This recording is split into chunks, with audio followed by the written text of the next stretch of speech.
एक ऐसी पॉलिसी जिसमें हर महीने 2200 रुपये के लगभग निवेश करके आप मरते दम तक हर साल 40,000 रुपये के लगभग की एक फिक्स इनकम कमा सकते हैं, और वो भी पूरे 100% गारंटी के साथ। और सिर्फ इतना ही नहीं, इस 40,000 रुपये की फिक्स इनकम के साथ साथ आपको 35 से 36 लाख रुपये के लगभग का एक लमसम अमाउंट कमाने का मौका भी मिल सकता है। तो कौन सी है ये पॉलिसी, क्या है इसके सारी डिटेल्स जानेंगे आज के इस वीडियो में, तो आप बस इस वीडियो में अंत तक बने रहें। नमस्कार दोस्तों, मैं हूं रजनीश झा और आप देख रहे हैं आपका चैनल मनी उपाय, एक कदम मेरी की ओर। चलिए शुरू करते हैं।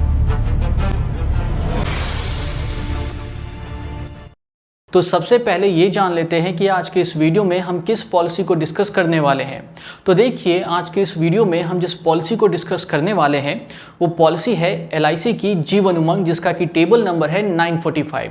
आज की इस वीडियो में आपको इस पॉलिसी की A to Z जितनी भी महत्वपूर्ण जानकारियाँ हैं वो सब जानने को मिल जाएंगी। तो आप बस इस वीडियो में अंत तक बने रहें।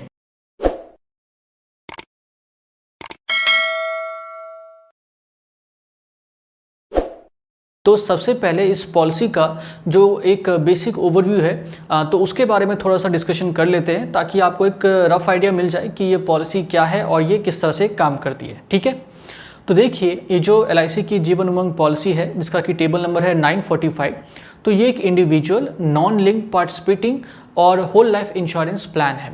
नॉन लिंक्ड का मतलब यहाँ पर यह है कि इसका मार्केट के उतार चढ़ाव से कोई लेना देना नहीं है। पार्टिसिपेटिंग का मतलब ये है कि कंपनी के जो प्रॉफिट्स हैं उनमें से आपको भी इस पॉलिसी के ज़रिए थोड़ी बहुत हिस्सेदारी मिल जाएगी, जो कि आपको बोनस के रूप में मिलता है। और इसके बाद होल लाइफ इंश्योरेंस का मतलब ये है कि आपको इस पॉलिसी के ज़रिए 100 साल की एज तक जो लाइफ इंश्योरेंस का कवरेज है वो मिल जाएगा। आप कहेंगे 100 साल, लेकिन ये तो बहुत ज़्यादा लंबा टाइम है ना, या इतने टाइम तक जीता ही कौन है, और इतने लंबे टाइम के लिए लाइफ इंश्योरेंस लेने का क्या ही फ़ायदा। तो देखिए, क्या फ़ायदा है नहीं है ये सब कुछ अभी आपको थोड़ी देर में पता चल जाएगा। थोड़ा सा बस आपको वेट करना है खाली। ठीक है, तो अभी के लिए आप बस इतना समझिए कि ये एक इंडिविजुअल नॉन लिंक्ड पार्टिसिपेटिंग और होल लाइफ इंश्योरेंस प्लान है। अच्छा, इसके बाद ये जो पॉलिसी है इसमें आपको प्रीमियम पेमेंट के लिए टोटल 4 ऑप्शंस दिए जाते हैं: 15 साल, 20 साल, 25 साल और 30 साल के। ठीक है, इनमें से आप जितने भी टाइम के लिए चाहें उतने टाइम के लिए आप प्रीमियम पे कर सकते हैं। तो आपको एक लिमिटेड टाइम पीरियड तक जो है वो प्रीमियम पे करना होता है इस पॉलिसी में। फिर जैसे ही आपका प्रीमियम पेमेंट टर्म ख़त्म हो जाएगा, ठीक है, तो वैसे ही आपको पूरे लाइफ टाइम के लिए, मतलब कि 99 साल की एज तक आपको हर साल एक फिक्स्ड एनुअल इनकम जो है वो मिलती रहेगी। अच्छा, अभी फिक्स्ड एनुअल इनकम कितनी होगी, तो जितने का भी आपने पॉलिसी खरीदा होगा, ठीक है, उसका 8% कैलकुलेट कर लीजिए। जो भी अमाउंट आएगा तो उतने अमाउंट का ही आपका एक पूरा जो है 99 साल की एज तक एक फिक्स्ड एनुअल इनकम जो है वो आपका बन जाएगा। जैसे कि मान लीजिए कि आपने 10 लाख रुपए की पॉलिसी खरीदी, तो उसका 8% कैलकुलेट कर लीजिए, कितना आएगा, 80,000 रुपये। तो 80,000 रुपये आपको 99 साल की एज तक जो है वो मिलता रहेगा। फिर उसके बाद जब आप 100 साल के हो जाएंगे तो उस टाइम पे आपको मैच्योरिटी बेनिफिट के नाम पे बेसिक सम एश्योर्ड का जो अमाउंट है, यानी कि जो 10 लाख रुपये जैसे मान लीजिए आपने खरीदा, तो वो 10 लाख रुपये प्लस जो भी बोनस का अमाउंट होगा, जिसमें कि रिविजनरी बोनस और फाइनल एडिशन बोनस दोनों होंगे, तो जो भी बोनस का अमाउंट बनेगा उस टाइम पे, तो वो सब कुछ जोड़ जाड़ के आपको मैच्योरिटी बेनिफिट के नाम पे 100 साल की उम्र में दे दिया जाएगा, और तब जा करके पॉलिसी फाइनली ख़त्म हो जाएगी। लेकिन सवाल यही आता है कि 100 साल की एज तक तो आजकल जीना बहुत मुश्किल काम है, तो कोई जीता बीता है नहीं उतने टाइम तक। हर कोई जो है, मैक्सिमम जो लोग हैं वो 70-80 तक जो है वो स्वर्ग सिधार जाते हैं। तो फिर वो पैसा किसको मिलेगा, या कुछ फ़ायदा है कि नहीं है। तो देखिए, जाहिर सी बात है कि 100 साल की एज तक जो है वो आज के डेट में कोई जीता नहीं है, तो उससे पहले ही सबकी मृत्यु हो जाती है।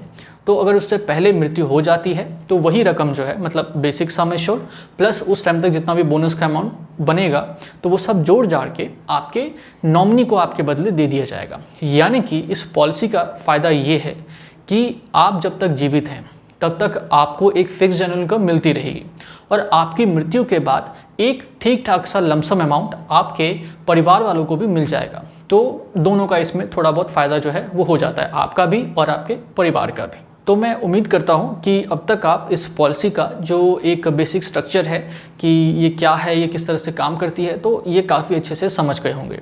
अब इसके बाद इस पॉलिसी की जो बाकी की जानकारियाँ हैं जो कि आपके लिए जानना ज़रूरी है, तो उनके बारे में भी ज़रा एक एक करके जान लेते हैं। तो सबसे पहले बात करेंगे इस पॉलिसी के कुछ बेसिक एलिजिबिलिटी क्राइटेरियाज के बारे में। तो देखिए, इस पॉलिसी का जो मिनिमम बेसिक सम एश्योर्ड है वो है 2 लाख रुपए का, मतलब कि आपको कम से कम 2 लाख रुपए की ये वाली पॉलिसी ज़रूर खरीदनी है। फिर वहीं अगर हम बात करें मैक्सिमम सम एश्योर्ड की, तो उसकी कोई लिमिट नहीं है, आप जितने अमाउंट की चाहें उतना खरीद सकते हैं। फिर इसके बाद अगर हम बात करें प्रीमियम पेमेंट टर्म के बारे में, तो इसमें आपको टोटल 4 ऑप्शन मिलते हैं, 15, 20, 25 और 30 साल के, जिसके बारे में अभी हम थोड़ी देर पहले ही डिस्कस कर चुके हैं। फिर इसके बाद अगर हम बात करें पॉलिसी टर्म की, तो वो इसमें कैलकुलेट की जाती है 100 माइनस एज एट एंट्री को लेकर के। जैसे मान लीजिए आपकी एज है 30 साल की और आपने इस 30 साल की एज में इस पॉलिसी को खरीदा है, तो आपका जो पॉलिसी टर्म होगा वो होगा 100 माइनस 30 ईयर्स, यानी कि 70 ईयर्स आपका पॉलिसी टर्म निकल के आ जाएगा।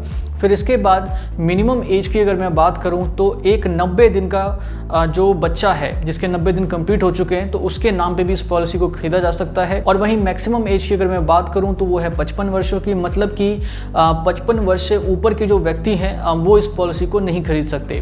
फिर इसके बाद में प्रीमियम पेमेंट टर्म के टाइम पे जो मिनिमम एज होनी चाहिए, यानी कि जब आपका खत्म होगा ना प्रीमियम पेमेंट टर्म, तो उस टाइम पे आपका जो मिनिमम एज होना चाहिए वो है 30 वर्ष का, और मैक्सिमम एज जो हो सकता है उस टाइम पे प्रीमियम पेमेंट टर्म के ख़त्म होने तक, तो वो 70 वर्ष तक का है। तो ये भी आपको इस बात का भी जो है आपको ख्याल रखना पड़ेगा। फिर मैच्योरिटी का इसका एक ही एज है जो फिक्स है, वो है 100 ईयर्स का, यानी कि जैसे ही एक व्यक्ति 100 साल के हो जाएंगे उनकी ये पॉलिसी मैच्योर हो जाएगी, समाप्त हो जाएगी। अब इसके बाद यहाँ पे एक छोटी सी ध्यान देने वाली बात ये है कि अगर आपने ये वाली पॉलिसी किसी बच्चे के नाम पे खरीदी है, तो ऐसे सिचुएशन में अगर बच्चे की जो उम्र है वो 8 साल या उससे ज़्यादा की है, तब तो पॉलिसी जो है वो इमीडिएटली स्टार्ट हो जाएगी, मतलब उसका जो रिस्क कवरेज है ना वो तुरंत ही शुरू हो जाएगा। लेकिन अगर ऐसा नहीं है, तो फिर आपको कम से कम 2 साल या फिर जब तक आपका बच्चा 8 साल का नहीं हो जाता, इन दोनों में से जो भी सिचुएशन पहले हो जाएगी, तो तब तक का आपको वेट करना पड़ेगा इस पॉलिसी के रिस्क कवरेज के लिए। तो ये थी इस पॉलिसी के कुछ बेसिक एलिजिबिलिटी क्राइटेरियाज की जानकारी। अब इसके बाद इस पॉलिसी के जो कुछ एडिशनल फीचर्स हैं, जो कुछ इसकी फैसिलिटीज़ हैं जो कि आपके लिए काफ़ी ज़्यादा यूज़फुल हो सकती है, तो उनके बारे में एक एक करके जान लेते हैं। तो देखिए, इस पॉलिसी में आपको कई सारे ऐसे फीचर्स, कई सारी ऐसी फैसिलिटीज़ देखने को मिल जाती हैं जो कि आपके लिए काफ़ी ज़्यादा यूज़फुल हो सकती है। जैसे कि इस पॉलिसी में आपको कई सारे राइडर्स देखने को मिल जाते हैं, जिनके नाम इस वक्त आप अपने स्क्रीन पे भी देख रहे होंगे।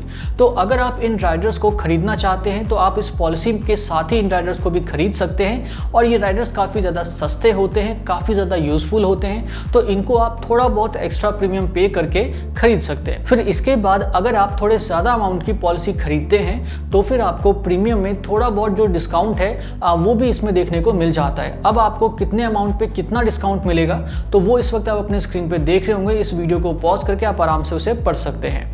फिर इसके बाद इस पॉलिसी में आपको सरेंडर और लोन की जो फैसिलिटी है वो भी देखने को मिल जाती है, और ये दोनों फैसिलिटीज़ आपको 2 साल के बाद से उपलब्ध हो जाती हैं। फिर इसके बाद इस पॉलिसी में आपको पेड अप वैल्यू का जो फीचर है वो भी देखने को मिल जाता है।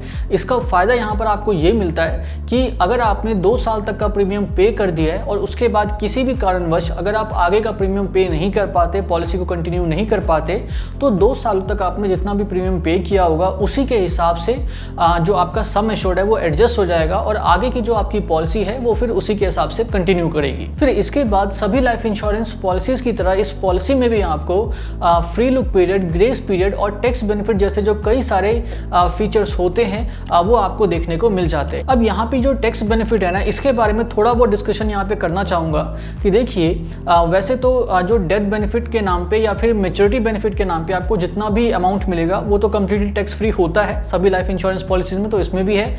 लेकिन जो फिक्स्ड एनुअल इनकम आपको मिलेगी ना इस पॉलिसी में हर साल, तो वो टैक्सेबल होगी, और वो जो टैक्सेबल होगी वो आपके स्लैब रेट के हिसाब से होगी। लेकिन हमेशा की तरह यहाँ पर भी मैं वही कहूँगा कि उस पर आपको टैक्स पे करना है कि नहीं करना है, ये इस बात पे निर्भर करेगा कि आपकी टोटल इनकम एग्जम्पशन लिमिट से क्रॉस कर रही है कि नहीं कर रही है। ठीक है, तो ये थी जानकारी इस पॉलिसी के कुछ ऐसे फीचर्स, कुछ ऐसे फैसिलिटीज़ के बारे में जो कि आपके लिए काफ़ी ज़्यादा फायदेमंद साबित हो सकती हैं। तो अब तक हमने इस पॉलिसी की लगभग जितनी भी महत्वपूर्ण जानकारियाँ हैं उन सभी को डिस्कस कर लिया है, उन सभी को काफ़ी अच्छे से समझ लिया है। फिर भी अगर आपको कुछ समझ में ना आया हो तो आप नीचे कमेंट सेक्शन में पूछ सकते हैं। तो अब बस एक एग्जाम्पल ही रह गया डिस्कस करने के लिए, तो इसीलिए अब ज़रा इस पॉलिसी को थोड़ा और अच्छे से समझने के लिए इसे एक एग्जाम्पल की मदद से भी समझ लेते हैं। तो देखिए, मान लेते हैं कि जो पॉलिसी होल्डर है उनकी उम्र इस वक्त 30 वर्ष की है और उन्होंने 20 साल तक प्रीमियम पे करने का निर्णय लिया है। उनका जो प्रीमियम पेमेंट टर्म है वो 20 वर्षों का है। इनका जो बेसिक सम एश्योर्ड है वो है 5 लाख रुपए का, जिसके लिए इन्हें 20 वर्षों तक लगातार हर महीने 2221 रुपए के लगभग का जो प्रीमियम का अमाउंट है वो पे करना होगा। इस प्रीमियम के अमाउंट में जीएसटी को शामिल नहीं किया गया है। तो इस हिसाब से देखा जाए तो 20 सालों के दौरान में टोटल ये 5,33,000 रुपये के लगभग का जो प्रीमियम का अमाउंट है वो पे करेंगे।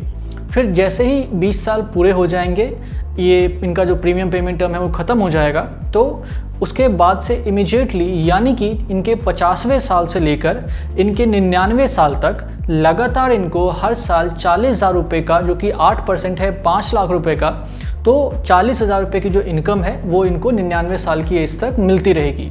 और फिर जब ये 100 साल के हो जाएंगे तो उस टाइम पे इनको 35,95,000 रुपये के लगभग का जो एक लमसम अमाउंट है वो भी मिल जाएगा। अभी जो 35,95,000 रुपये का जो लमसम अमाउंट है, इसमें फिक्स जो है ना वो सिर्फ 5 लाख रुपये ही है जो सम एश्योर्ड है। उसके ऊपर का जितना भी अमाउंट है वो फिक्स नहीं है, वो बोनस का अमाउंट है। तो बोनस का जो अमाउंट है वो उस टाइम पे ज़्यादा भी हो सकता है आज के कंपैरिजन में, और कम भी हो सकता है। फिलहाल जो मैंने कैलकुलेशन करी है वो अभी के जो बोनस रेट्स हैं उसके हिसाब से करी है। तो अगर कोई व्यक्ति 100 साल की एज तक जीते हैं तो उनको ऑन एन एवरेज अगर हम देखें तो इस पॉलिसी के ज़रिए 65 लाख रुपए के 65 से 66 लाख रुपए के लगभग का जो बेनिफिट है वो उनको मिल जाएगा। और इस 65 से 66 लाख रुपए के बेनिफिट के लिए उन्होंने टोटल इन्वेस्ट कितना किया, तो उन्होंने सिर्फ 5,33,000 रुपये इन्वेस्ट किए इसके लिए। अब इसके बाद ये जाहिर सी बात है कि आजकल के टाइम में 100 साल तक की एज तक जीना बहुत ही मुश्किल काम है। मैक्सिमम से मैक्सिमम अगर हम मान के चलें तो लोग 70 से 80 वर्ष तक की उम्र तक ही जी पाते हैं। तो इस एग्जाम्पल में अगर हम ये मान के चलें कि जो पॉलिसी होल्डर है उनकी मृत्यु अगर 80 साल के एज में भी हो जाती है, तो भी उनके जो नॉमिनी होंगे उनको 28-29 लाख के लगभग का जो एक लमसम अमाउंट है वो डेथ बेनिफिट के नाम पे मिल जाएगा। हालांकि गारंटी सिर्फ वही 5 लाख की है, उसके ऊपर सब बोनस का कैलकुलेशन है, लेकिन एक ये रीजनेबल सा कैलकुलेशन है जो इस वक्त आप अपने स्क्रीन पे देख रहे हैं 28 से 29 लाख का। ठीक है, तो एक ठीक ठाक सा अमाउंट जो है वो उनके नॉमिनी को उनकी मृत्यु के बाद मिल जाएगा। तो जब तक इसमें पॉलिसी होल्डर जीवित रहेंगे तो उनको 40,000 रुपये की एक फिक्स्ड एनुअल इनकम मिलती रहेगी, और जब उनकी मृत्यु हो जाएगी तो उसके बाद उनके परिवार को एक ठीक ठाक सा जो लमसम अमाउंट है वो भी मिल जाएगा। तो मैं उम्मीद करता हूँ कि इस एग्जाम्पल के बाद अब आप इस पॉलिसी को काफ़ी अच्छे से समझ गए होंगे। फिर भी अगर आपके मन में थोड़े बहुत डाउट आ रहे हो इस पॉलिसी को लेकर के, तो आप नीचे कमेंट सेक्शन में पूछ सकते हैं, या कोई अपनी राय देना चाहते हैं इस वीडियो के बारे में या इस चैनल को लेकर के, तो उसके बारे में भी आप नीचे कमेंट सेक्शन में लिख सकते हैं।